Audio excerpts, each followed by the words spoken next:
소플에 처음 만난 리액트에 있는 실습 부분을 따라가고 있습니다. 이번 장 5장에서는 리액트를 한다면 반드시 알아야 하는 요소인 컴포넌트와 프롭스가 나옵니다. 여기서는 댓글 컴포넌트를 만들면서 컴포넌트와 프롭스를 학습하게 됩니다. 그러면 이제 실습 내용을 살펴보도록 하죠. 먼저 리액트 프로젝트를 엽니다. 전에 실습했던 프로젝트를 그대로 열면 되겠습니다. 프로젝트가 없거나 찾지 못했다면 Create React 앱을 이용해서 새로 만들어주면 됩니다.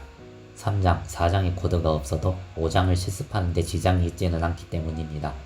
이전에 만든 파일들이 남아있다면 알겠지만 3장에서 컴포넌트를 만들어서 사용하고 있고 프롭스로 만들어서 사용하고 있는 것을 볼 수 있죠.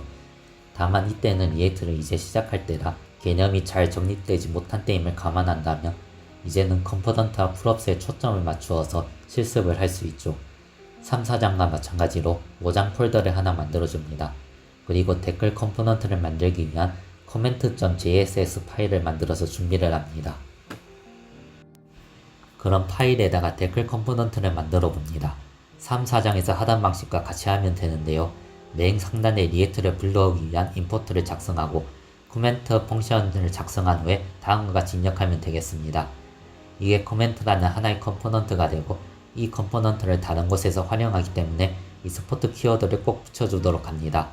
그리고 이 컴포넌트를 사용하여 댓글 리스트를 출력할 컴포넌트를 만들기 위해 comment list.jxx 파일을 같은 위치에 하나 더 만듭니다. 그리고 똑같은 틀로 만들 때 여기에는 코멘트 컴포넌트를 호출하도록 만듭니다. 그리고 코멘트 리스트도 렌더링해야 브라우저에 출력할 수 있으니 index.js에서 쓸 수 있도록 익스포트 키워드를 붙여줍니다. 그리고 하나 더 해야 할 것이 있죠. 코멘트 컴포넌트를 가져오기 위해 코멘트를 임포트 해줘야 한다는 것입니다.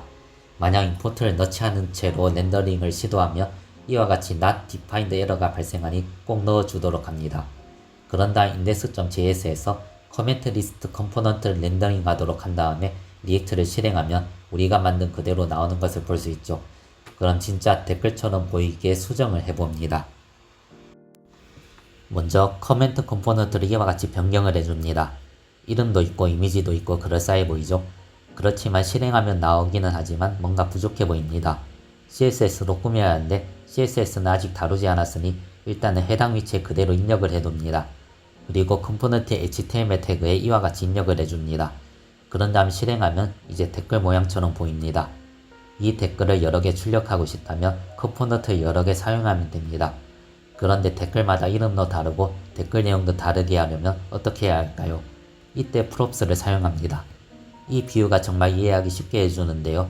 컴포넌트가 붕어빵 틀, 프롭스가 붕어빵 속재료와 같아서 똑같은 틀을 사용해도 재료가 다르면 다른 붕어빵이 나오죠. 프롭스를 사용하기 위해 코멘트 컴포넌트에서 이름과 댓글 부분을 이렇게 바꾸어 줍니다. 이건 이제 이름은 프롭스의 네임에 넣어준 값을, 댓글은 프롭스의 코멘트에 넣어준 값을 사용하겠다는 겁니다. 그 값은 코멘트 리스트에서 넣어줍니다. 이제 프롭스 값을 넣어줍시다. 네임과 코멘트를 사용하므로 이런 식으로 작성해줍니다. 나머지 컴포넌트도 프롭스를 넣어줍니다. 그러면 넣어준 그대로 출력되는 것을 확인할 수 있습니다. 댓글이 더 많아지면 그만큼 컴포넌트를 추가하고 프롭스의 값을 넣어주면 됩니다. 하나의 컴포넌트에 서로 다른 프롭스를 사용해서 서로 다른 엘리먼트들을 많이 만들어낼 수 있는 것이죠.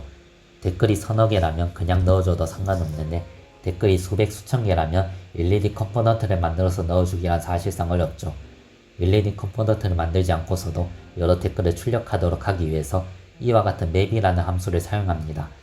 맵에 대해서는 뒷장에서 더 자세히 다루겠지만 배열이나 리스트의 각 객체에 대해서 맵 안에서 정의한 함수를 실행하는 것이라 보면 되겠습니다.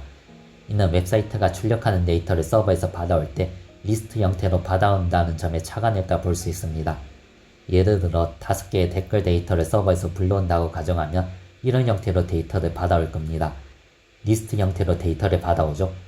이 리스트는 맵이라는 함수를 통해서 리스트 안의 각 데이터에 대하여 기능을 실행할 수 있습니다. 작성은 다음과 같이 하면 됩니다. 간단하게 설명하자면 코멘트라는 리스트에서 맵을 통해 객체를 하나씩 꺼내서 코멘트 변수에 담습니다. 그리고 코멘트 변수에 담긴 객체 네임과 코멘트 값을 코멘트 컴포넌트의 프롭스로 보내서 댓글을 출력하는 것입니다. 리스트에는 5개의 객체가 있기 때문에 댓글이 5개 나오면 되겠죠. 실행해보면 리스트 안에 써준 대로 정확하게 5개가 출력된 것을 확인할 수 있습니다. 실제 웹사이트라면 서버에서 데이터를 100개, 1000개 그 이상으로 데이터를 불러와서 출력을 하게 되는데 이런 맵 함수 같은 반복 함수를 사용한다면 개발자의 수고를 훨씬 줄여줄 수 있을 겁니다. 5장에 대한 실습은 여기까지 하고 다음 영상에서 계속하도록 하겠습니다. 감사합니다.